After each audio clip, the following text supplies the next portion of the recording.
What's going on, everyone? Badger here. Sure to like and sub, and let's get into this. So, Neil Druckmann, Naughty Dog, The Last of Us, one of the greatest games of all time, depending on who you ask. Either way, solid story and characters that really, truly made you care by the end and made you feel like you had real choice. And then the second one came out and it alienated all of those feelings from the first ones. And then instead of expecting that and, going with the fans and trying to explain, they attacked the fans and alienated them even further. And before any of that happened, disgruntled devs from Naughty Dog leaked the plot of Last of Us 2 because they were so outraged and what it was the betrayal really. And it seems now that Druckmann is absolutely hell-bent on doing it all over again with the new game Intergalactic, the Heretic Prophet, which we've been talking about since at least 2024, where we had essentially the same type of plot leak, where it seems like if you were to believe it, and granted, they're saying, no, it's not real. They said it at the time, no, it's not real. It's not real, even though they said the same thing about the Naughty Dog plot leak, which ended up being real. But this is basically like they're going to get you attached to a bunch of characters that they're going to kill off in the game. And already they know that people are going to be upset when playing this game. So they're intentionally making a game that they know is going to upset people.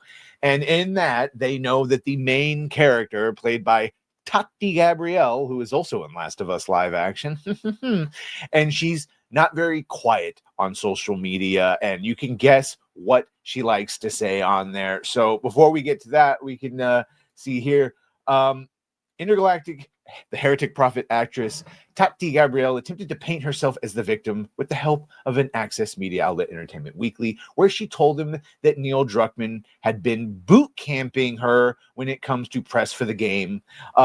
She told Entertainment Weekly, I got a lot of love, but there was a lot of hate over me being a woman. No, there wasn't. Me being a woman of color. No, there wasn't. Me having a head shave. Probably.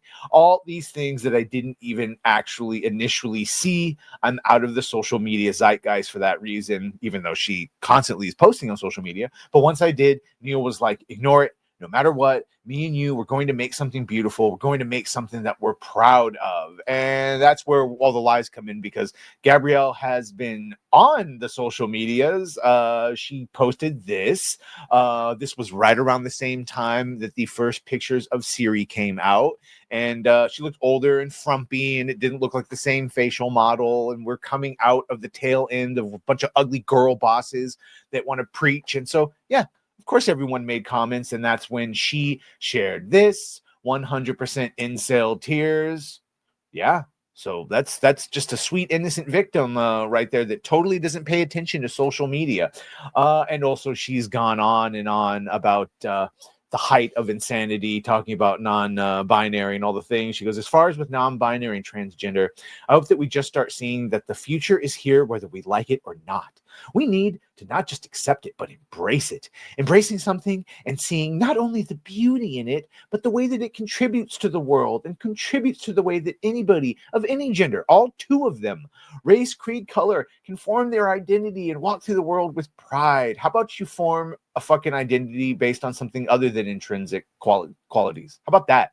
But you actually have some substance. And you can see, so all the way back from 2023, she's on social media and out there, giving news commentary, talking about that the industry should take it even further. As opposed to just having one character as LGBTQ or non-binary, make it reflect that our society is. Sprinkle more in there.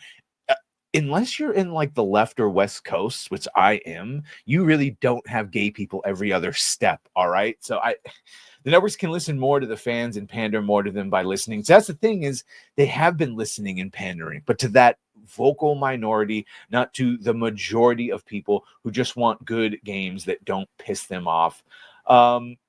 Gabriel also saying more shows should have consultants of some sort. In LGBT, if you're going to touch on our field and in that topic, have a consultant. She's from the 100, which highly forgettable. So there you go. The victim narrative isn't exactly working when she's been out and about. And yeah, you can see that plot leak here. I actually do believe that this plot leak was real. This was from devs. a dev rather of the game that just like the original did not like the way it was going and they leaked it. And you are just going to see a series of this type of press going forward so that they can dismiss any criticisms as just hate against this actress. It's very similar to what they did with the Moses Ingram for Star Wars and Obi-Wan, where they knew what they were doing was going to piss people off, and before anyone even really said anything, they went out there and you know, racism has no place in this, and so that anyone that said anything or criticized the character was just dismissed as a racist or a sexist or whatever. Same game plan, just with this Neil Druckmann. How does he keep getting work? I don't know. Either way, let me know what you think about all this. By all means, make sure to like, share, and sub. If you have done that, thank you. If you're going to do that, thank you. And well, bye.